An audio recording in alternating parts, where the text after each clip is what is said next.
way in here, Gina really saying that, look, the bond market saw this coming.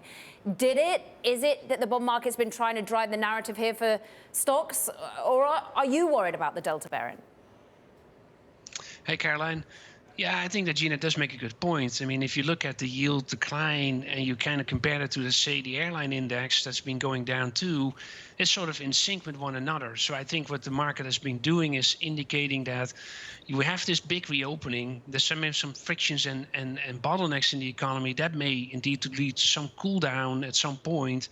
But then you get this story of the Delta variant coming into play. And the psychology today is more about, we're not going to go back to a harsh lockdown. That seems to be unlikely. But what we are going to see is somewhat more curve back, perhaps, of activity, or at least, the attempt thereof to slow down the spread, in addition to hopefully getting more vaccination pickup. So I think the 10-year yield in that sense is responding to that combination of cool down and some of the fear of the virus slowing down the economy.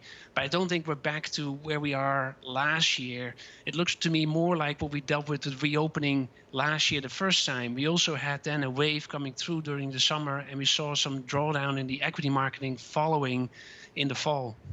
What is the sweet spot on the 10-year yield for being a boost or not for equities?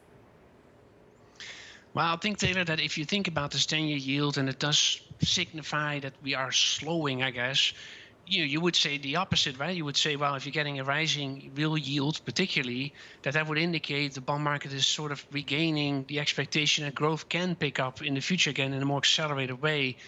I think at this point, though, it's more about if you're coming off a quarter of, let's say, about 15% nominal GDP, about that we were, and we're going to a 10% nominal GDP, it may slow down to 5%.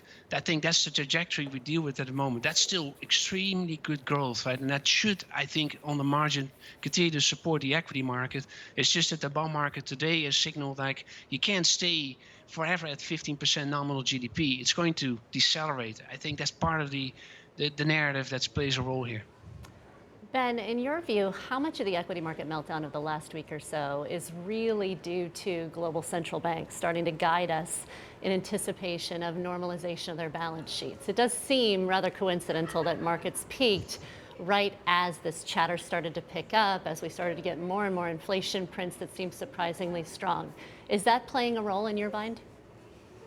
It's a good observation, Gina, because it is coincidental. We had the Bank of Canada announcing the taper. We had the central bank in New Zealand also paring back quantitative easing. We get this new guidance from the ECB on Thursday, and people are looking at that, what that means for future asset purchases. Bank of England is giving some signals thereof too.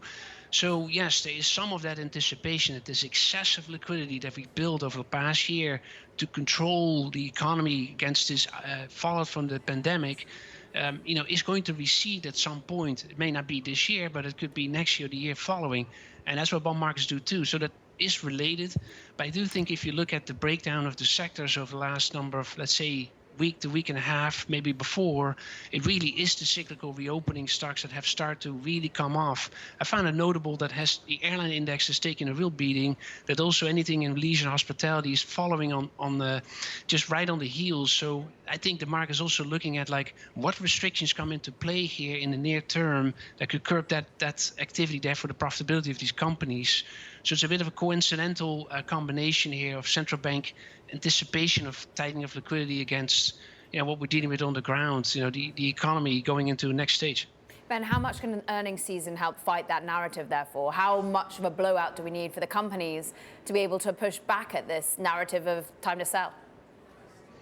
I follow Gina's analysis always very closely on that. It's very good work, and it shows indeed this huge base effect on the earnings. So the blowout is actually in the numbers. It's going to happen. You see today again a few companies coming up with really strong earnings. One of them related to the auto sales, right? Like the secondhand car market, and it just indicates that too. We're still in this massive wobble of data from last year, from the shutdown that we're working off. So the earnings blowout is there. I think that probably will be taken for the moment into the background, as markets try to work out the psychology around this virus, how it will affect fear or not. And I think after that, you're going to revisit those earnings because we are not dealing with a deceleration in earnings. It's pretty strong earnings base overall. I'm reading more and more, Ben, as we go global. It is EM over Europe. Do you agree? Well, you have to pick and choose there, because to the point of central banks, we've had the EM central banks moving ahead too.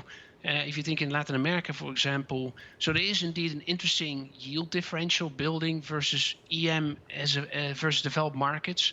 But I think if you think of EM, look what's happening in South Africa. That's not a really good development against maybe Latin America. The situation has stabilized, whereas in Asia Pacific, there's still challenges there. So I think you want to be careful how to phrase that. My sense is that Europe, which was the really next reopening that a lot of people would position on, is taking somewhat of a setback here too, the same as we're dealing with now in the United States or in emerging markets.